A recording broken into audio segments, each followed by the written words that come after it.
Special message this morning for all of you smarty pants. Sure, you've got cognitive intelligence, but do you have emotional intelligence? And we're going to learn first, what is it? Well, I say it's the secret sauce of success. It's one of these things that we all know, but we don't know. The word emotional intelligence isn't heard of by a lot of people. Some people have. But really what it is, and it's been linked to success in leadership and in life, is our ability to understand our emotions, other people's emotions, to use that knowledge to guide us in decision making, to have social skills. We're fundamentally social animals, humans are.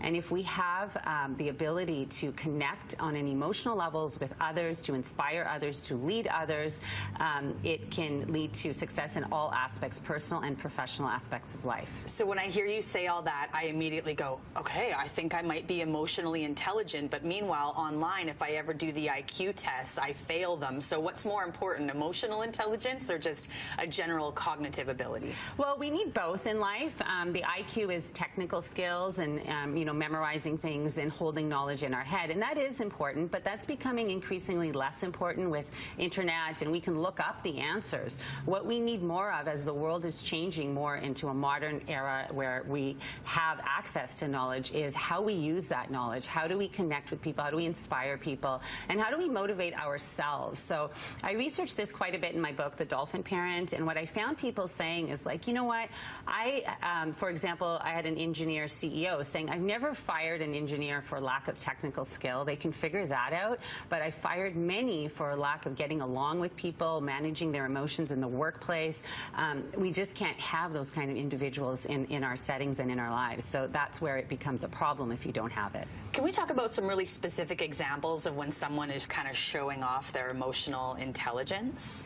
Well, I think we actually want a lot of emotional intelligence. So empathy.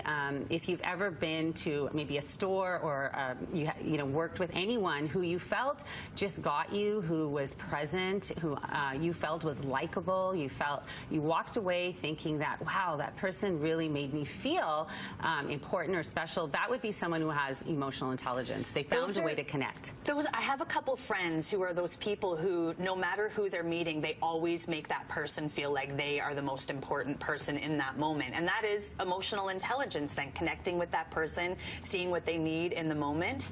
Yes, that's super cool. Absolutely. And what we know is that's actually how decisions are made. We think decisions are made with our IQ, like logic, but salespeople know this as well, and we can see it in politicians, and we see it everywhere. But if somebody makes you feel something, that's really what guides our decision making, is our emotions. And you can't fake it. You can't fake it, no. Can we talk about how to improve our own emotional intelligence if maybe we're thinking, okay, I'm a little bit lacking right now? How can we step up a game? Really important question, especially now with technology. We're seeing kind of a slide in EQ because people aren't looking at each other. They're on their phones. Young people are growing up without the social skills. So there are specific ways to improve it. I think just being out there, having conversations, especially with diverse people, making an effort to get out of our comfort zone. So talking to people of all ages, of all different ethnic groups, cultural groups, being curious about people in a non-judgmental way. All of that helps us practice our EQ. And also mindfulness, so just taking some time to be quiet and tap into your own emotions and figure out what's going on inside. Am I angry? Am I upset?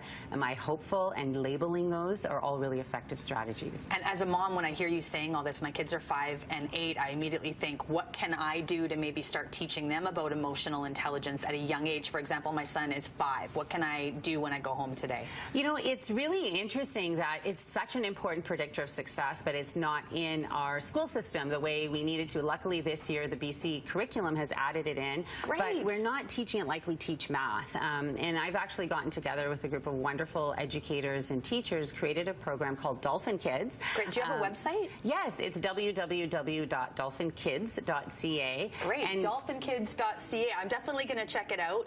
We have to get to break right now, but it was such a pleasure to meet you. I was really looking forward to this.